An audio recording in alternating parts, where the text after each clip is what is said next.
Hello all, welcome to my channel my happy life with family. ఇక్కడ మేమైతే చెదరాడులో వెలిసినటువంటి వెంకటేశ్వర స్వామి టెంపుల్కి అయితే వెళ్ళడానికి అయితే రెడీ అవుతున్నామండి. యాక్చువల్గా అయితే ఇక్కడ విష్ణుమూర్తి శృంగార వల్లభ స్వామిగా అయితే అవతారం ఎత్తారండి. ఇక్కడ వెలిసిన స్వామికి అయితే ఒక ప్రత్యేకత కూడా ఉంది, అదేంటన్నది మీకు చెప్తాను. ఫస్ట్ అయితే అసలు ఈ గుడి ఎక్కడ ఉంది, ఏ గ్రామంలో ఉంది అన్నది అయితే నేను చెప్తాను. ఇది వచ్చేసి ఆంధ్రప్రదేశ్ రాష్ట్రం కాకినాడ జిల్లా పెద్దాపురం మండలం చెదరాడ తిరుపతి అనే గ్రామంలో ఉందండి. దీనిని తొలి తిరుపతి అని కూడా పిలుస్తారు. ఇక్కడికి వచ్చే ప్రతి భక్తుడు కూడా చాలా నమ్మకంతో ఆ గోవిందుడిని దర్శించుకోవడానికి అయితే వస్తూ ఉంటారండి. ఇక్కడ మెయిన్ టాపిక్ ఏంటంటే ఇక్కడ విష్ణువు ఏ విధంగా వెలిసాడన్న దాని గురించి అయితే చెప్తాను. ఉత్తానపాద రాజుకు 2 భార్యలు, అలాగే 2 కుమారులు. ఒక భార్య వచ్చేసి సునీతి, ఆమె కుమారుడు వచ్చేసి ధ్రువుడు. ఇంకొక భార్య పేరు సురుచి, ఆమె కుమారుడు వచ్చేసి ఉత్తముడు. సురుచి ఏంటంటే ధ్రువుని చూసి ఎప్పుడు అసూయ పడుతూ ఉండేదన్నమాట.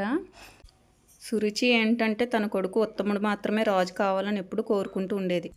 ఒకరోజు ధ్రువుడు తన తండ్రి ఒడిలో కూర్చోడానికి ప్రయత్నిస్తాడు. అప్పటికే ఉత్తముడు తన తండ్రి ఒడిలో కూర్చొని ఉంటాడు. ఇదంతా చూస్తున్న సురుచి ధ్రువుడిని దూరంగా నెట్టేస్తుంది. ధ్రువుడు సురుచి కొడుకు కానందున రాజుతో తనకి కూర్చోడానికి అనుమతి లేదని అయితే చెప్తుంది. ఈ మాటలు విన్న ధ్రువుడికైతే చాలా బాధ కలుగుతుంది. ఇకైతే ధ్రువుడు చాలా బాధతో తన తల్లి వద్దకైతే వెళ్తాడు. అలా ఉన్న కొడుకుని చూసి సునీతి అయితే ఏం జరిగిందని అడుగుతుంది. ఇక ధ్రువుడు జరిగిందంతా తన తల్లితో చెప్తాడు. ఇదంతా విన్న తల్లి, నీకు బలం చేకూరాలంటే విష్ణువు ఆశీర్వాదం పొందాలి, విష్ణువు ఆశీర్వాదానికై నువ్వు తపస్సు చెయ్యి అని చెప్తుంది.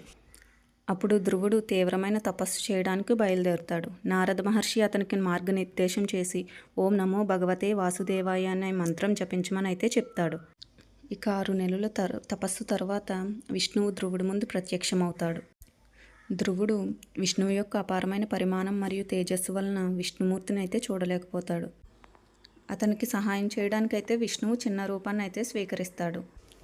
ఇక ధ్రువుడైతే విష్ణువుని చాలా స్పష్టంగా చూడగలుగుతాడు. అప్పుడు విష్ణువు ధ్రువుడిని ఆశీర్వదిస్తాడు. ఏ భక్తుడైనా సరే తను కోరుకున్న పరిమాణంలో కనపడగల శక్తిని అయితే ప్రసాదిస్తాడు. అంటే చిన్నపిల్లలు చూస్తే చిన్న ఆకారంలోనూ, పెద్దవాళ్ళు చూస్తే పెద్ద ఆకారంలోనూ ఆ విష్ణుమూర్తి అయితే దర్శనమిస్తాడు. ఈ విధంగా తొలి తిరుపతి అనేది విష్ణువు ధ్రువుడికి అనుగ్రహించిన ప్రదేశంగా నమ్ముతారు. సో ఇదేనండి ఈ స్థల పురాణం యొక్క చరిత్ర. ఇకపోతే మేమైతే గుడి దగ్గరికి అయితే వచ్చామండి. చూస్తున్నారు కదా, జనాలు అయితే చాలా ఎక్కువ సంఖ్యలో వస్తున్నారండి. ఇకైతే హాలిడేస్ కాబట్టి చిన్నపిల్లలు, పెద్దవాళ్ళు చాలా ఎక్కువ సంఖ్యలో అయితే ఇక్కడ స్వామివారిని అయితే దర్శించుకుంటారు. ఇక్కడ చూస్తేనే తెలుస్తుంది కదండి, మేము వెళ్ళిన రోజు అయితే అస్సలు ఖాళీ లేదు. ఇక్కడైతే భక్తుల సంఖ్యనైతే దృష్టిలో పెట్టుకుని ఆలయ కమిటీ క్యూ లైన్లు అయితే ఏర్పాటు చేశారు. ఇక్కడైతే క్యూ లైన్లను 3 విధాలుగా అయితే డివైడ్ చేశారండి.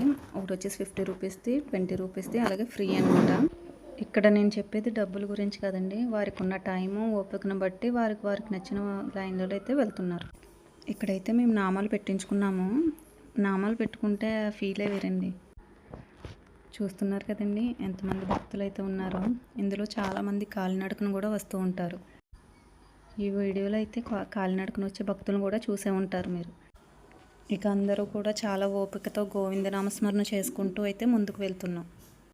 గోవింద గోవింద గోవింద అనుకుంటూ ముందుకు వెళ్ళడంతోనే ఆలయ ప్రవేశ ద్వారం దగ్గరికి అయితే చేరుకున్నాం. ఇక ఇదైతే ఆలయ ప్రవేశ ద్వారం అండి. ఇక్కడ నుంచి ఇంకా లోపలికైతే వెళ్ళాలి. ఇక మనకి ఫస్ట్ అయితే ఇక్కడ ధ్వజస్తంభం దర్శనం ఇస్తుందన్నమాట. ఈ గుడి అయితే చాలా పురాతనమైందండి. దాదాపు 9000 సంవత్సరాల క్రితం నాటిది ఇది. ఇకైతే కెమెరా లోపలికి నాట్ అలౌడ్ అండి. ఇంకా అందుకనేసి దేవుడిని అయితే చూపించడానికి వీలు పడదు. ఓం నమో భగవతే వాసుదేవాయ. ఇదేనండి గర్భగుడి. ఇక్కడైతే భోజనాలు కూడా పెడతారు. మాకైతే చేయడానికి కుదరలేదండి, ఇంకా మేమైతే రిటర్న్ అయిపోయాం. ఇక వచ్చే దారిలో అయితే అట్మాస్ఫియర్ అయితే చాలా బాగుందండి. ఎటు చూసినా చెట్లు అవే కనిపిస్తున్నాయి. ఇక వెళ్ళే దారిలో అయితే మజ్జిగను సప్లై చేస్తున్నారండి. ఇంక మేము కూడా ఎలాగో భోజనం చేయలేదు కదా అని అయితే ఆగి తీసుకున్నాం. ఇంకైతే ఒక గ్లాస్ మజ్జిగ తీసుకుని అయితే తాగామన్నమాట. ఇక్కడ వీళ్ళైతే వచ్చే ప్రతి ఒక్కరిని కూడా ఆపి వాళ్ళకి మజ్జిగను అయితే అందజేస్తున్నారు.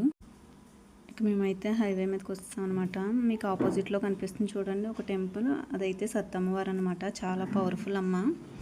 ఇక ఇంతే ఈ వీడియో నచ్చితే కనుక లైక్ చేసి షేర్ చేసి సబ్స్క్రైబ్ చేసుకోండి. ఉంటాను.